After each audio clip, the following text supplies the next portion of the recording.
They did it. Ladies and gentlemen, boys and girls, they did it. In the year of our Lord 2026, HBO made an adaptation that is respectful of and closely adheres to the source material, that absolutely drips with quality, that contains no ham-fisted political or social commentary, and that features a truly good and heroic protagonist. Am I dreaming? Are we back? And no, I don't just love the show because it features another bald person. I've got One Punch Man, Avatar: The Last Airbender, and God of War. I'm good. But yes, A Knight of the Seven Kingdoms is every bit as good as you've been told. Let's talk about why that is and why we so desperately need a story like this one right now. And then we'll dive deeper into its various themes surrounding duty, honor, virtue, and what it means to be a truly good man.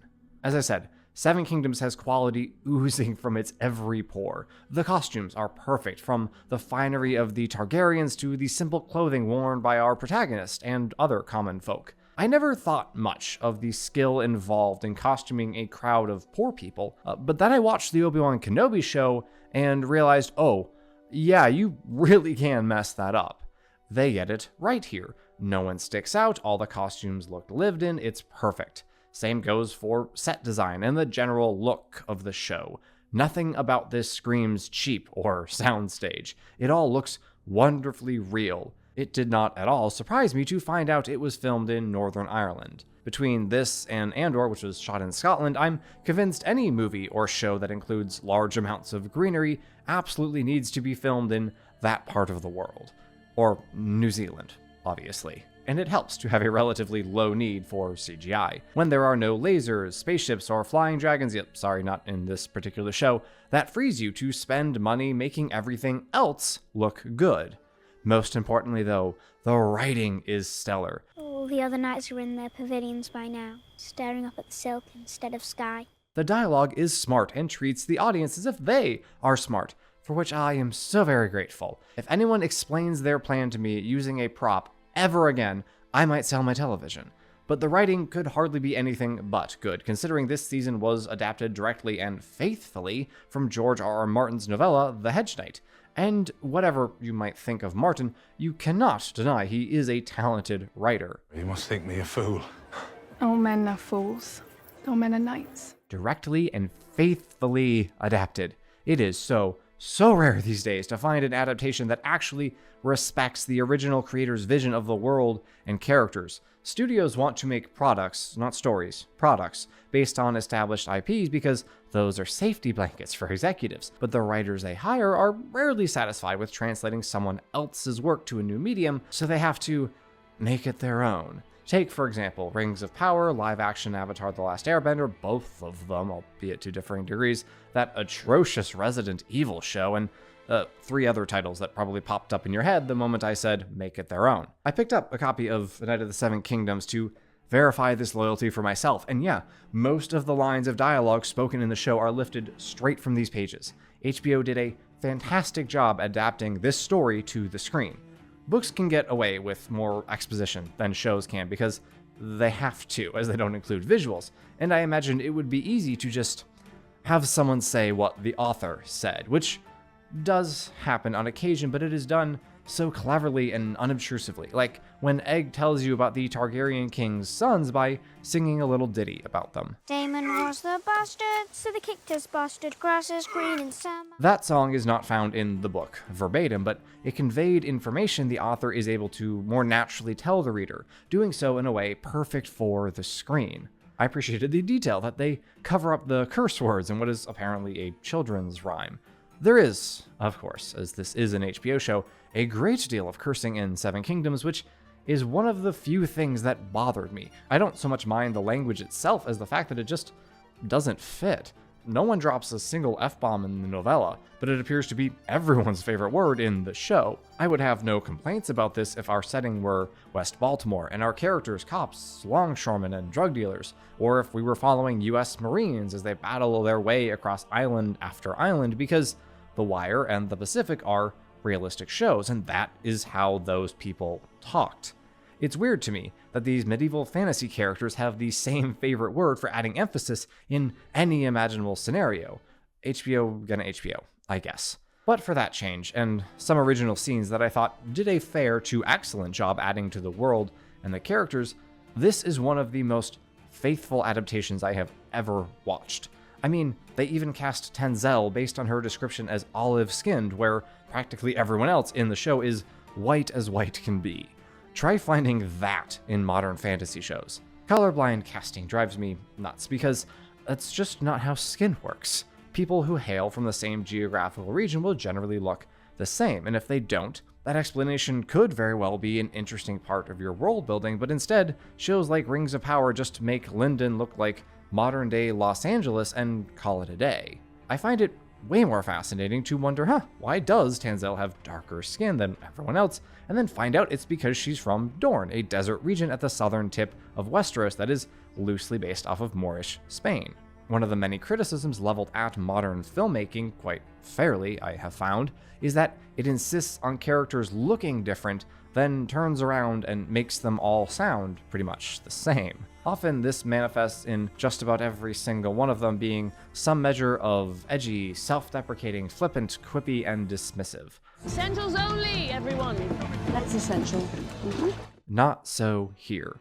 The only character who even approaches such an attitude is Lionel Baratheon, who is given a much larger role in the show than in the book. 100 gold to the man, beast, or god who sticks me best.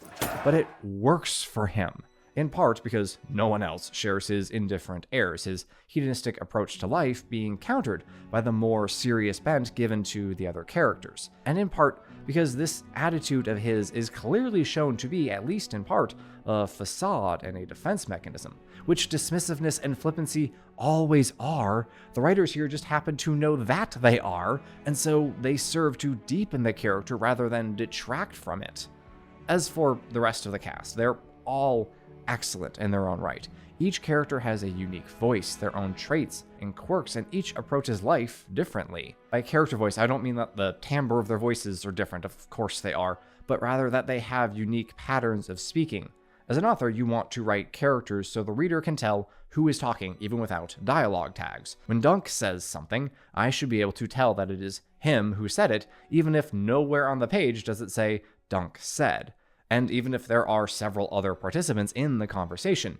Again, this is a benefit of adapting dialogue from the work of a skilled author. You have character voice baked in. The job is made easier, of course, by the fact that the audience can actually see and hear the characters, rather than inventing the voices in their own heads. No one is going to mistake Dunk for Prince Arion, even if their dialogue was written poorly and samey. Thankfully, it is not, and that contributes to the overall excellent characterization in this show. Egg is earnest, knowledgeable, and bold, yet surprisingly willing to serve. A bit of a contradiction in terms. Lionel Baratheon, as we previously discussed, is a similar contradiction, though in a different way.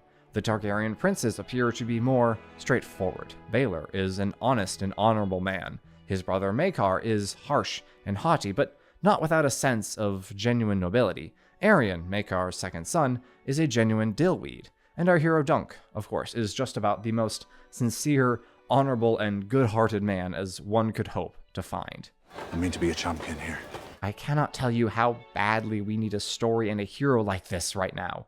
The MCU has declined from telling stories about men, both good and deeply flawed men, learning to be heroes, into a deeply insincere collection of half-baked stories about characters that no one could ever find inspiring. Modern fantasy is no better. Rings of Power is so boring and inane I couldn't be bothered to watch past the 3rd episode of Season 2, and I get paid to do so. The Wheel of Time, from all I've heard and what little I've seen, is a cesspool of every trope we have come to despise in 2020's writing. I can hardly imagine how badly they're going to butcher the new Narnia movie. And sure, I could always go back and watch the Peter Jackson trilogy for the umpteenth time, but I do care about how our culture is progressing, and the art we produce both derives from and helps shape that culture. One of the most lacking desires in our culture at present is a yearning for greatness, not success. We're all chasing our own well-being, not agency. Everyone loves having the freedom to make of themselves whatever they will. Not fame. Plenty of people in real life and fiction want to be iconic. But greatness, true heroic greatness, we don't really want that anymore. That's a tree. Yes, and it's all the pavilion a true knight needs. because it's difficult, because it's dangerous, and because it requires us to empty ourselves and place the good of another before our own. Possessing such a desire and the longing and will to do great deeds for the sake of our fellow men is the virtue of magnanimity. Aragorn was magnanimous, as were Luke Skywalker, Sokka, Steve Rogers, and countless other heroes in the fantasy genre.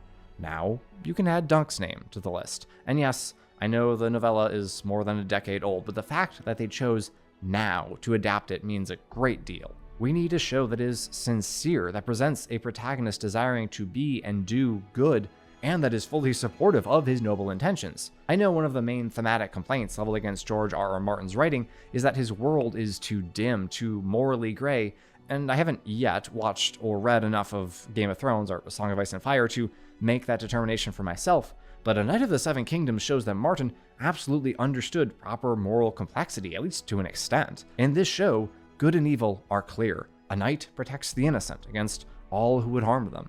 The fact that some knights do not adhere to that sacred oath as they ought does not change objective morality. Men are complicated creatures, capable of choosing good in one moment and sinking to depravity the next. Fantasy ought not to be so fanciful that it denies this reality, even though it has a duty to show us the heights of virtue to which we should aspire. Boromir and Denethor were both good and honorable men who fell victim to temptation. One because he could not resist the power to save his people, and the other because he believed that knowledge would be their salvation, but was not wise enough to prevent that knowledge from being twisted into a knife of despair. There are several characters in this show who have at least some sense of what duty and honor truly mean, but are flawed, vulnerable to temptation, or blinded by their own predispositions. That's good. Fantasy should seek to be both true to life and true in a platonic sense. There should be a character or multiple characters who exemplify the platonic form, the highest and truest form of a given virtue or set of virtues. Showing us men who are imperfect and weak grounds the story in reality, and giving us heroes who rise above the muck provides us with the all-important inspiration that is essential to this genre. We need this right now. We need heroes like Dunk, ordinary men whose greatest attributes are purity of heart and loyalty to their righteous cause. We need to believe in something, sincerely and fully. A Knight of the Seven Kingdoms might just help restore your belief that there is still good within our entertainment industry, and that it's worth fighting for. Don't all knights make the same oath? To protect the innocent? So, let us take a closer look at how exactly this wonderful show accomplishes that, how it explores various sub-themes regarding honor, duty, virtue, and strength of character. This is the point where I will be talking about the events of the show in detail, so if you have not yet seen it and wish to avoid spoilers, now would be a good time to leave, watch the show, and then come back when you're done. Alright, now that we've got rid of the peasants, let's get to the real meat and potatoes of this show. We should start at the very beginning, as I've heard it's a very good place to start. At the outset of the story, our hero must make a choice. He has just buried his master and is left alone with only the old knight's sword and 3 horses to keep him company. What will he do now? Dunk considers his options and ultimately opts for the only choice he really could make: follow in Sir Arlen's footsteps and become a knight, defend the innocent, and seek worthy causes to serve. This brings us to theme number 1. Knighthood is a duty, not merely a privilege. To be sure, knighthood is a privilege, but that is secondary, or it was supposed to be. The charge to protect the innocent and defend one's lord and realm is a high honor, but it would be absurd to give said honor to those who are incapable of carrying it out.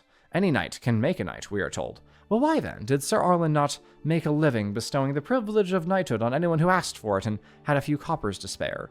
Certainly not because he was too high and mighty to do so. From what we see of Dunk's former master, he was very much a man of the people. The simple fact is, then, that most men were not willing and able to carry out the duties of a knight. Those who are so capable are then compelled to act as a knight should. This is why Dunk makes the choice that he makes in the opening minutes of the show. The other paths he considers would likely be easier, at least for a time, but they are not what he is trained for. They are not a proper use of his talents and skill. A man should not seek to be less than what he can be. Now, I don't mean to suggest that Dunk's motivations for becoming a knight are entirely pure without a hint of self-interest. He is a man, after all, and men do like to look after themselves. Having seen the rough life of a hedge knight from up close and for many years, Dunk intends to make a name for himself at the tournament in Ashford and swear his sword to one lord or another. Quite understandably, he seeks predictability and comfort after countless days wandering the countryside and innumerable nights with only a tree to shelter him while he slept. This is what it means to be a knight, he told himself as he sucked the last bit of meat off the bone.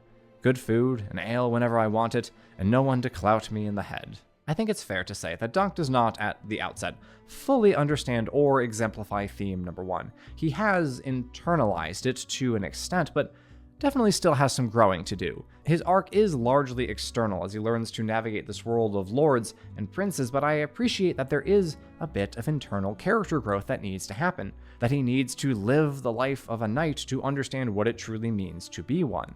And no doubt, Dunk longs to experience his master's glory days when he was still young, strong, and capable of riding in tournaments. We hear how Sir Arlen unhorsed a Lannister and proved himself a worthy challenger against Prince Baelor. How could such tales not enchant the young squire and make him wish to test his mettle in like manner? I should note that Dunk, like pretty much all the characters, is aged up in the show. He's only 16 or so in the novella, so his youthful naivete and exuberance play a bit better there, perhaps. Regardless, even for a man in his early 20s, the notion of jousting would doubtless be thrilling. I mean, I'm past 30 now, and I definitely would, given the chance. The idea that mock battle will prove his worthiness as a knight is, however, somewhat discordant. And I never knew a joust to change the price of eggs. That's a fantastic line because it accomplishes 3 things at once. First, it establishes an aspect of the innkeeper's character, and although she never shows up again, it is vitally important to have even the most minor characters feel real if you want the world to feel real. Second, because it builds that world. Surely this woman is hardly the only one to think that these knightly tournaments are a waste of time and resources. Though she is the only person to voice such an opinion, she is also a ready stand-in for the common folk, or at least the share of the population not caught up in the excitement of the games. People do love their circuses. Third, because the innkeeper's words urge Dunk to look beyond the trappings of knighthood and to its heart. He may have needed only a nudge, as Sir Arlen taught him well, but a gentle reminder is rarely amiss. Dunk is served another such reminder when he arrives in Ashford, is told he needs to find someone who will vouch for him if he is to enter the tourney, and wanders around for a bit before meeting one Raymond Fossaway, a squire whose older cousin enjoys beating up on him, and who invites Dunk into the tent of Lionel Baratheon, where a feast is being held. Here, our hero is presented with a vision of knighthood diametrically opposed to that which his master lived. Pure, unadulterated hedonism. Eat, drink, dance, and be merry, for tomorrow we walk onto a muddy field and smash each other with sticks. Sir Lionel refers to such an exercise as so wonderful and glorious that it never could have been conceived by the minds of man, which only serves to deepen the ridiculous image the audience has drawn of him at first glance. Here is a man, we think, who values knighthood only for the privileges: food, women, merriment, state-sanctioned mock battle, and never having to wonder which tree will shelter you best. But even in that scene, we see that this man is hiding wisdom under his cloak of hedonism. The 7 above gave you tallness, so be tall. As I said in the introduction, Lionel Baratheon is a bit of a walking contradiction, as are many men. He is able to be serious and foolish, his light-hearted airs not undercutting his sincerity, but actually adding weight to it. The more ridiculous a man seems, the more shocked we are when words of wisdom issue from his mouth, and the more shocked we are, the more intensely we listen, just so long as he doesn't immediately discredit himself by making some self-deprecatory comment, and thankfully Lionel refrains from such remarks. And so we get a sense that he understands more about the true nature of knighthood than he lets on. It's a great honor to test oneself against a worthy foe. While he's certainly not wrong, the reason for testing oneself in such a manner matters a great deal. Do you issue the challenge out of pride, or because you genuinely desire to better yourself? Do you seek to learn, or merely to win glory? The tournament for which they prepare is, of course, all about glory, and it stands in stark contrast to the lowly life Dunk has always known. Theme number 2. Duty is not glorious, but it is good. As mentioned earlier, Dunk finds the master of the games unwilling to accept his story about being knighted as his master was on the verge of death. And to be fair to the steward, It is a lie, which makes it just about the only sin on Dunk's conscience throughout this entire story. Told he needs to find someone who can vouch for him, Sir Duncan the Tall meets with a number of other knights under whose banners Sir Arlen of Pennytree fought at one time or another. None of them remember him. We've forgotten men who reaped much more than a wound. There's a story to be found between the lines of this particular misadventure. Sir Arlen was doubtless a dutiful man, a veteran of many campaigns, but he was never a hero. He never held the line when lesser men would have faltered and failed. He never led a charge that broke the enemy's spirit. He never distinguished himself in any way more memorable than taking an arrow to the side. In other words, he never won glory for himself, but that never stopped him from doing his duty, from serving righteous causes, from fighting battles that needed to be fought. Sir Arlen may have been entirely unremarkable as knights go, but the man who can wake up day after day and fulfill his vow to serve, guide, and protect is a very good man indeed. At least in that regard. As Dunk says, Sir Arlen was a drunkard and a philanderer, hardly a role model when it came to self-control. But that which was good about him he passed on to his squire. One of the very first things we are told about Dunk's master is that he only ever beat the lad when Dunk deserved it. Except that time in Maidenpool, because the inn boy ate the widow woman's pie. So it's no surprise when Dunk threatens Egg with a good clout in the ear if he does a poor job tending to the horses. Dunk repeats this threat multiple times as the story wears on because, of course he does, that's what he was taught. But he never follows through on that threat. If he were a parent to a small child, I'd say that's bad parenting. You gotta make good on your promises, both carrot and stick, metaphorically speaking, or your kids just aren't going to trust you. But here, I like it. We see that Dunk is a kinder, gentler soul than Sir Arlen. He has taken the old man's lesson about the necessity of a stern hand without having to replicate it exactly. Perhaps he still would cuff Egg about the ears if necessary, but should that happen, you can be absolutely certain that the kid deserved it. It would not be about ego or power, but simple, necessary discipline. When you spend your days on the road, sleeping under the stars and braving the elements both day and night, you cannot help but be humbled, cannot help but do that which is necessary, no matter how befitting it is of a knight and his station. For example, Egg returns to their camp one morning after a training excursion with Thunder to find his sir sewing a patch. Is that not my job? You know how? He's right, of course, and Dunk certainly would have done the same for his master, from whom he doubtless learned to sew. There is no such thing as work that is too lowly for a good man to do, provided, of course, that the work itself is good. All the same, we do see that the lowliness of his station bothers Dunk, that he desires to go beyond the life of a hedge knight, a position he respects more than most, but that he does not think truly great. As he says to Egg around their campfire, "The great knights live in the hedges and die by the side of a muddy road. He raised me to be an honourable man. All these noble lords can't even remember his name." There seems to be a bit of confusion here. Does Dunk consider Sir Arlen's chosen profession less than great, or is he simply irritated that the various noble lords think so? A bit of both, I would say. Our opinions are rarely static, immovable things. We are constantly reshaping them as we learn new information, or, more likely, as we hear the opinions of those we trust, respect, and admire. Resent them for it though he may, it would be nigh on impossible for Dunk to completely disregard the sentiments the various knights and lords hold toward hedge knights. These are people he is trying to emulate, to serve, to become. How does he square that fact with his loyalty to his master's memory, with his belief that Sir Arlen truly understood what it means to be honorable? Well, to begin, Dunk would do well to consider theme number 3. Station does not beget character. This is something we all inherently understand nowadays, and perhaps it has been so, as long as humans have held sway over one another, but at least in Westeros, knights, lords, and princes are largely held in high esteem and believed to be men of honor, to be better men than the rest. This seems somewhat counterintuitive.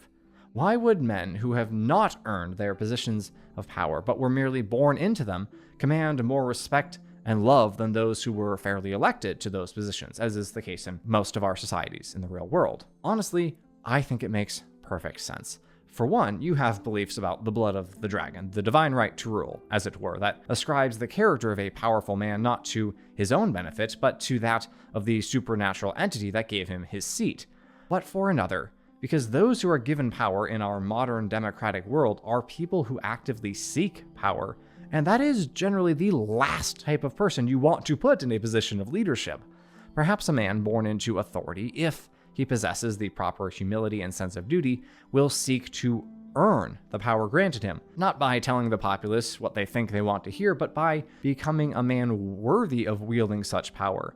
That's a pretty big if, obviously. A Knight of the Seven Kingdoms proclaims with undeniable clarity that no lord or prince will automatically embody the necessary virtues for a man of his station. We see this early on with Lord Manfred, whose father Sir Arlen served, and who sleeps through the day and spends his nights with company that is bought and paid for. But Manfred is small potatoes. The greater example of this theme is, of course, the Targaryens. They arrive at Ashford with great pomp and circumstance, and we, the audience, are promptly told to hate this one in particular. That would be Aerion, if you're keeping track. I'm not a stable boy, my lord. Not clever enough. In screenwriting terms, this is called kicking the dog. The character we are not supposed to like does something mean just because they are evil and nasty. I don't say that to belittle the writing. Just to be clear, it would only annoy me if it were out of character for Aerion, or if Aerion as a whole was a boring and pointless blob, but neither of those things is true. But Dunk is, essentially, a big, lovable puppy to whom the audience has become attached. And so the easiest way to get us riled up and annoyed with another character is to have him treat Dunk like worthless garbage. Sure, Aerion probably should have noticed that the person he's speaking to is wearing a sword, but it's not hard to imagine that the prince saw the plain colored clothing and immediately turned his attention somewhere else, somewhere worthier. I have the honor to be a knight. Ah, knighthood has fallen on sad days. Again, that's a brilliant line because it accomplishes more than one thing. Most obviously, it lets us know that Aerion is haughty and stuck up. It also tarnishes Dunk's gleaming idea of knighthood. If a knight can so easily speak to another knight in such a demeaning manner, then yes, I would say knighthood has indeed fallen on sad days. And I know Dunk isn't actually a knight, but Aerion doesn't know that, so point still stands. Thankfully, not all the Targaryens are equally as ignorant and uncouth as this one.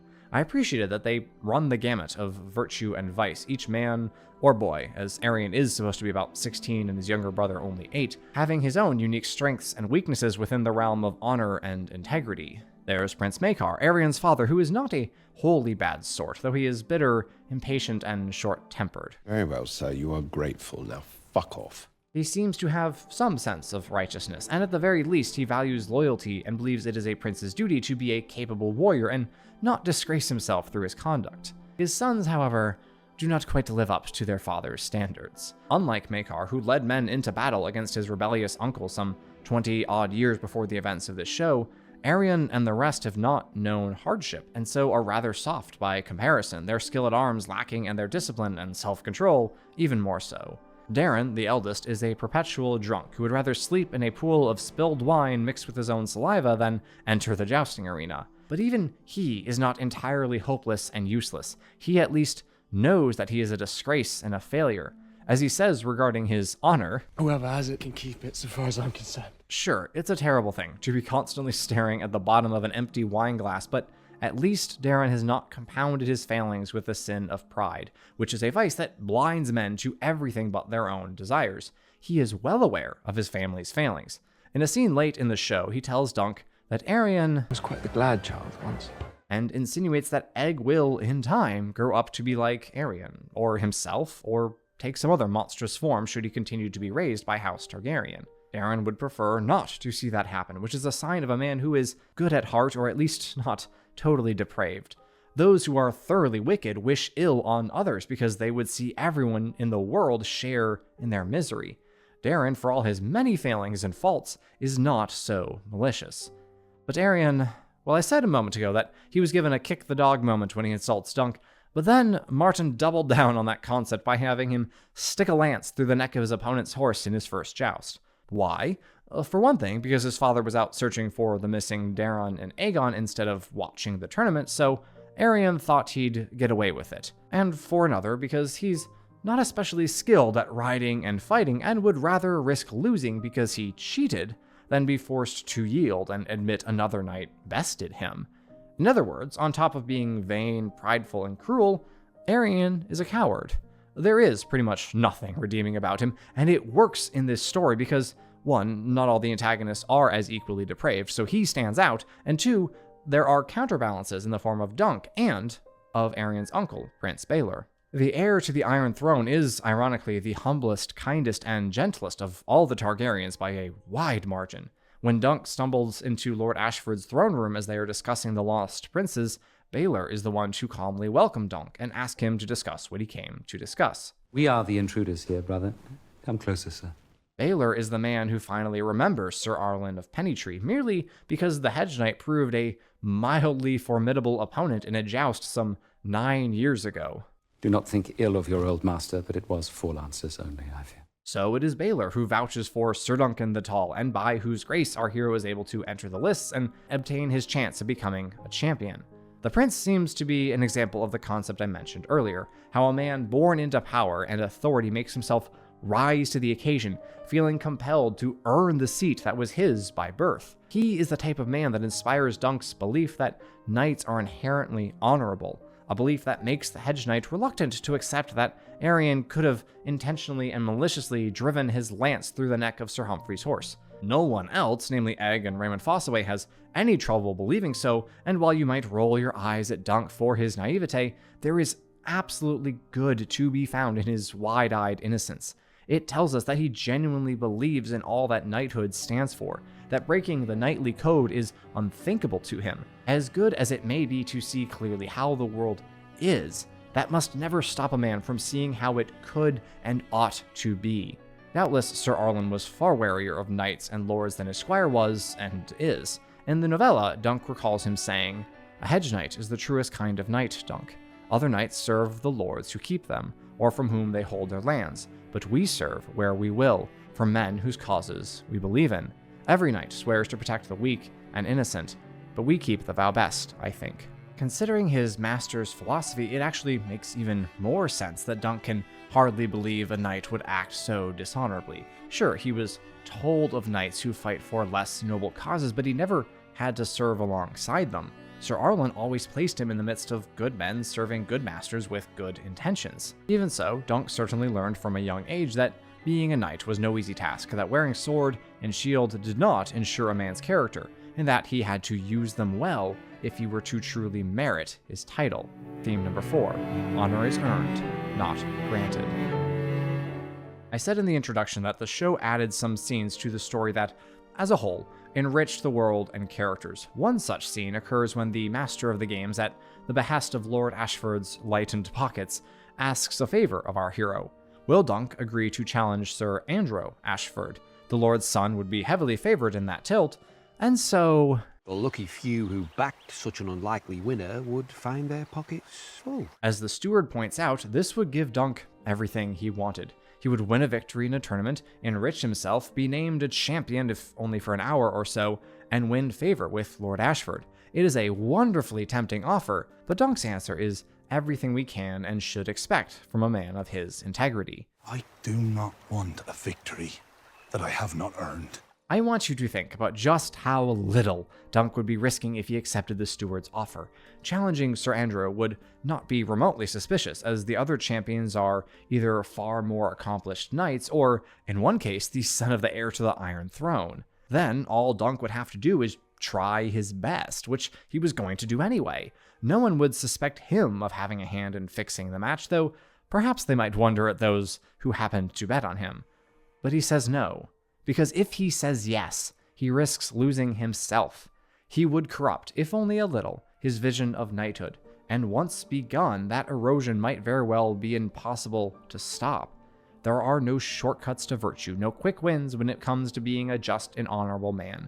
You simply have to strive to grow your character, to be who you know you ought to be. I say simply, not because the path to virtue is clear of obstacles, it most certainly is not, but because knowing what is right is usually quite easy, even in Westeros, a land that does not exactly encourage righteousness. For a knight, or any man who would become one, the choice in most any situation is simple. Do I serve myself, or do I serve others? Dunk is not the brightest character, as he admits himself. Thick as a castle wall and slow as an aurochs. But he sees his path clearly. He understands that to become honorable is to choose to serve the need of another before that of his own. It is this same innate understanding that drives Egg to become his squire, although I'm not sure Egg fully comprehends or could articulate his own motivation. The kid is absolutely desperate to squire for anyone, including this random hedge knight he met by pure chance, because he gets it. The benefit of having an older brother who is an absolute pill is that Egg never, ever wants to become like Arian, who doubtless was not so willing and eager to serve under any sort of master. Egg, like Dunk, exemplifies the goodness of childhood innocence. Not that he is stupid or naive, but rather that he has not yet become world-weary, not worn down by reality, and still insists on how things should be. We are never meant to part from that idealism, but the sad fact of life is that many of us do. We feel we can no longer bear the weight of desires we are certain will go unfulfilled, striving within systems that seem designed to crush our spirits and drive out our hope. What could you possibly do, for example, if you saw the woman whose affection you greatly cherish being held and harmed by a royal prince who would have you killed as soon as look at you? For Dunk, the answer is simple. Punch him in the face.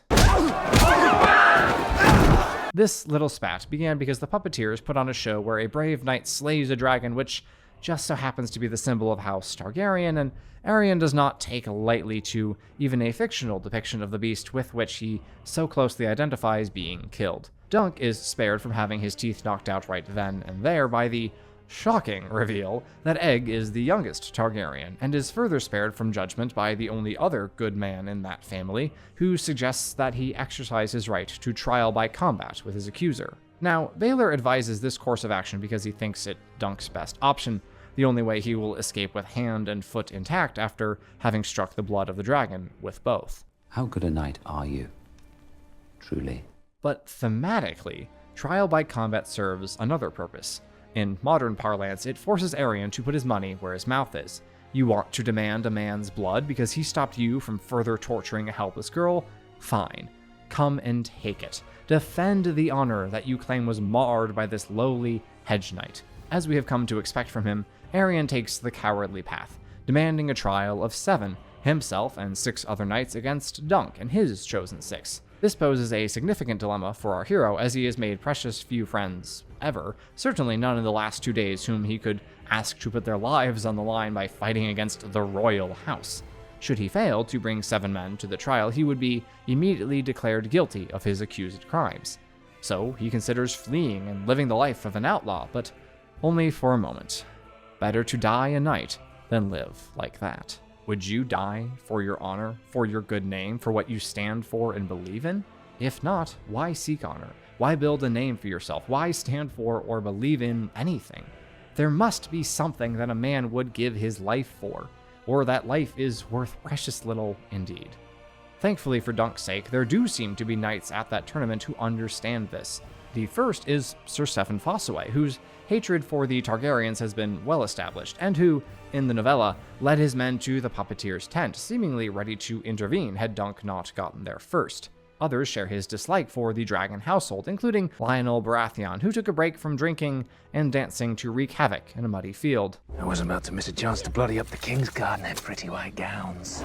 So, fun fact about Sir Lionel that they didn't include in the show, he was one of the most accomplished jousters during the tournament, and his favorite pastime was cutting crests off his challengers' helmets and tossing them into the crowd, which I found amusing. Point being, his presence here is a lot more impactful than you might understand from the show alone.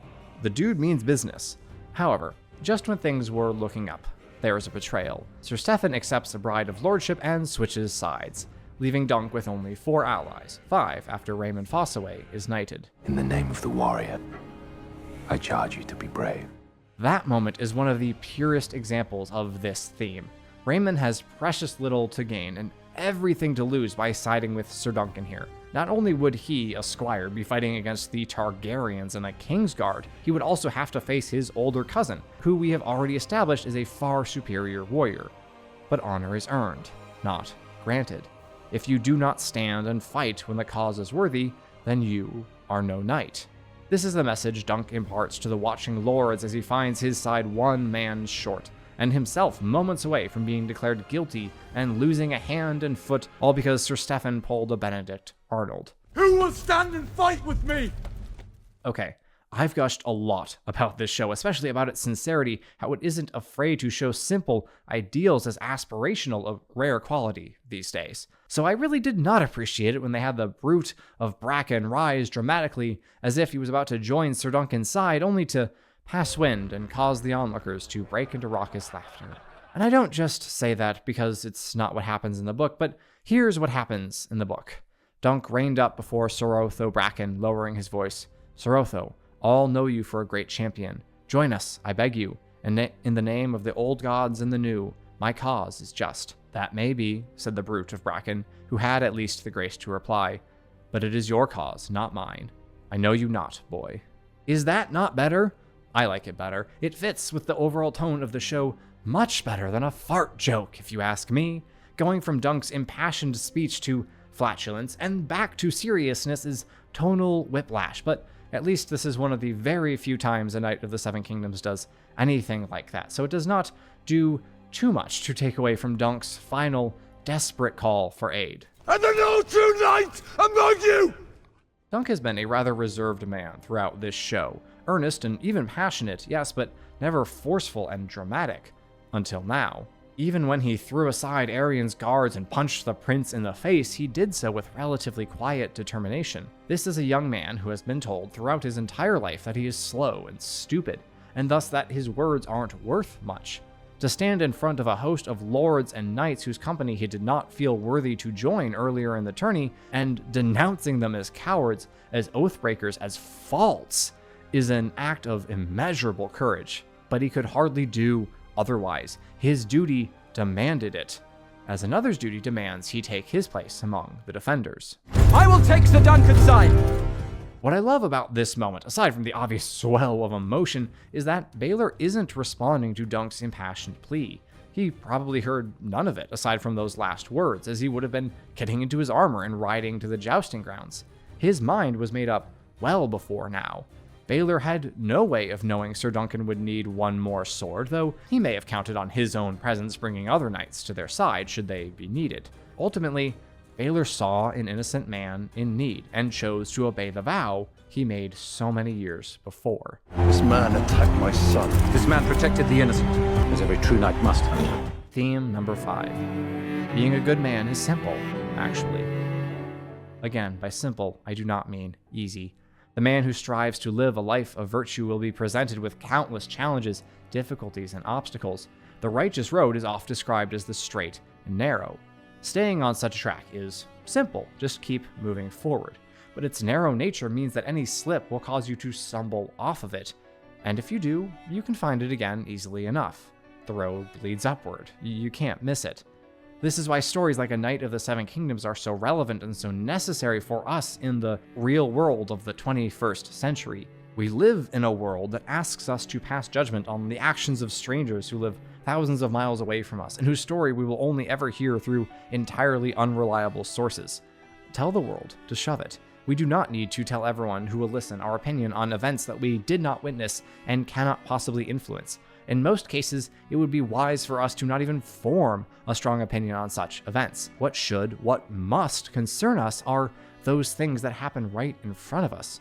We can choose who in our lives we will lend help. We have a duty to the weak, vulnerable, and innocent whom we can see, with whom we can speak, and whose pleas we can hear.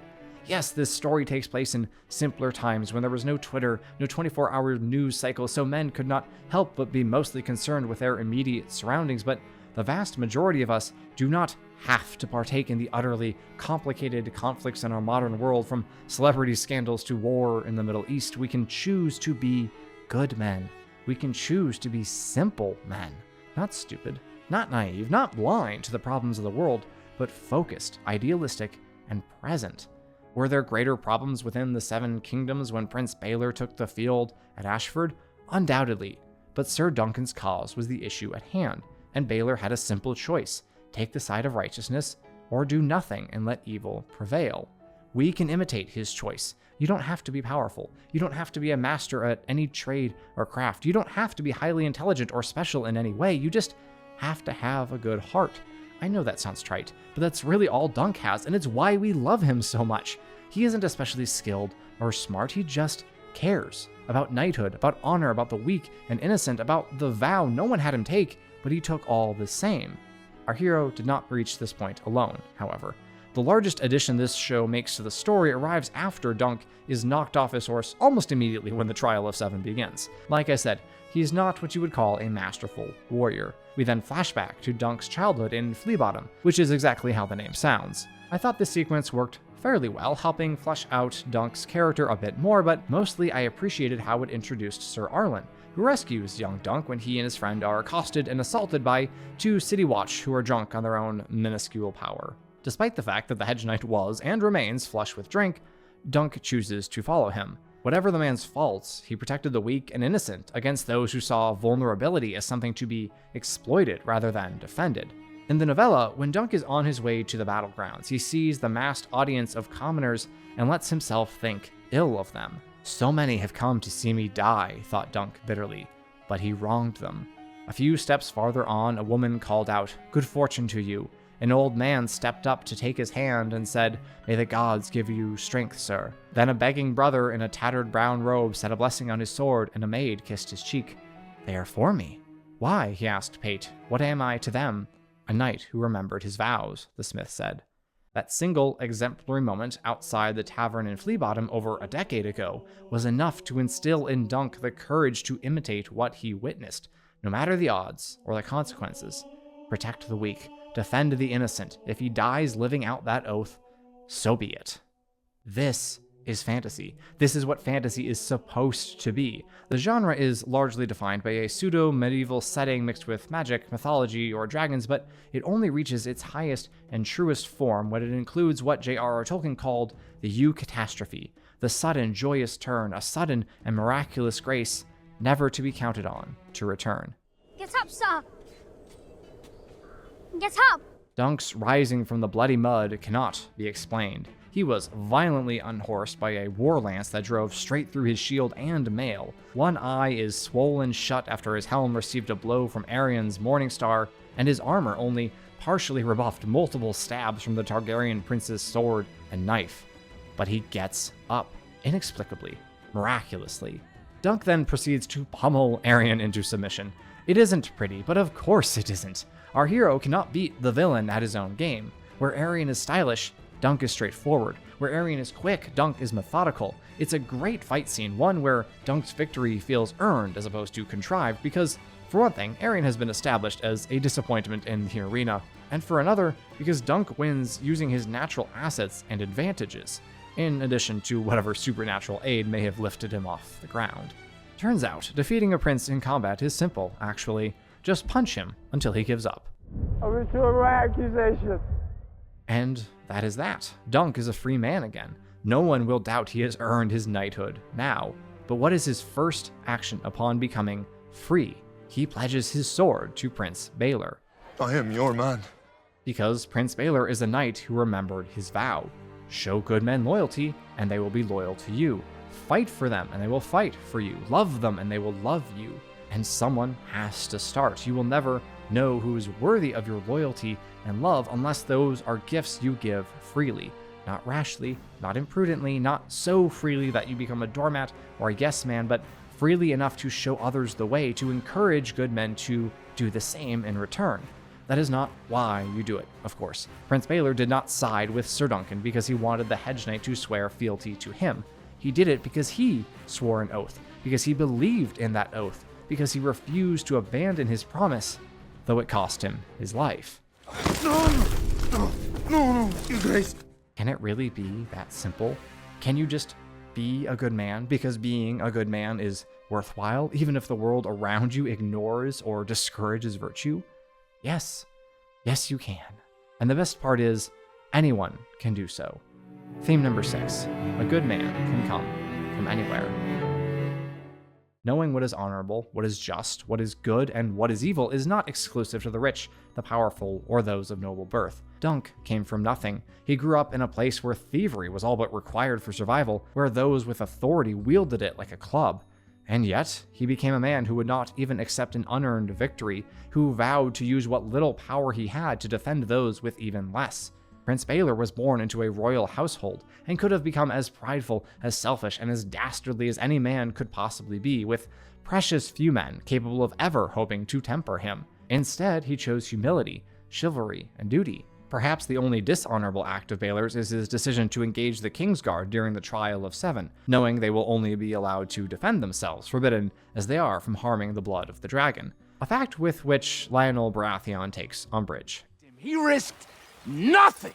Those words sound rather hollow, seeing as Baelor did in fact die, and again, I'd like to note the change in Sir Lionel's character between show and book. In the novella, he doesn't interact with Dunk at all before the battle, but just before it begins, he questions whether Baelor going against the King's Guard is chivalrous. In the show, they play up his dislike for and distrust of the entire Targaryen line. He doesn't believe that a man from that house could ever be truly honorable and noble, which I find to be incredibly human. We are all afflicted with our own biases and prejudices that we justify with years of experience and which have taken deep root and cannot be removed easily, certainly not by one example to the contrary. Dunk, thankfully, has not been exposed to Targaryen rot on countless occasions, and so it is far easier for him to believe that being of the dragon's blood does not condemn a man to a miserable lifetime of causing misery for others. You may remember his conversation with Daeron that I mentioned earlier, another scene unique to the show, that helps convince Dunk that he need not reject royalty altogether, which he had earlier decided to do. But I think I'm done with princes. And that how a man is raised may in fact matter more than the blood that runs through his veins. If Baelor became a good man, so can his nephew. Egg might just need a different environment. This is why Dunk returns to Maekar and accepts Egg as his squire if the lad will accompany him on the road.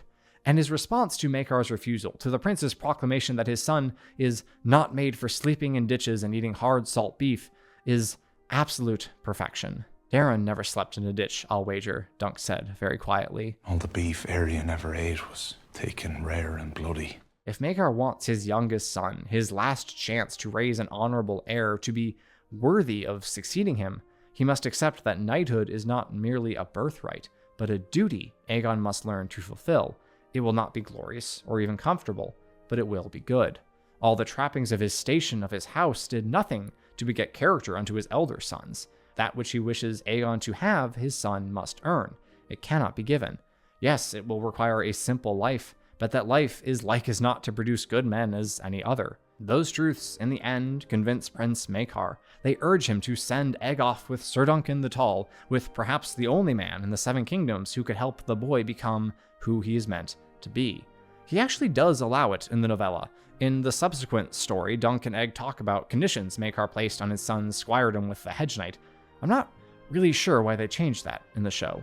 Regardless of what Prince Maekar may think, the simple truth is this: a good man can come from anywhere, provided he is shown the way. The last shot of this season perfectly illuminates this theme, as Sir Arlen rides along with his squire, with his legacy, before turning aside and passing his mantle on to Sir Duncan the Tall. The road ahead may not be easy, but it will be simple. As long as he remembers his vow, the path of a good man always is. Man, this show is good.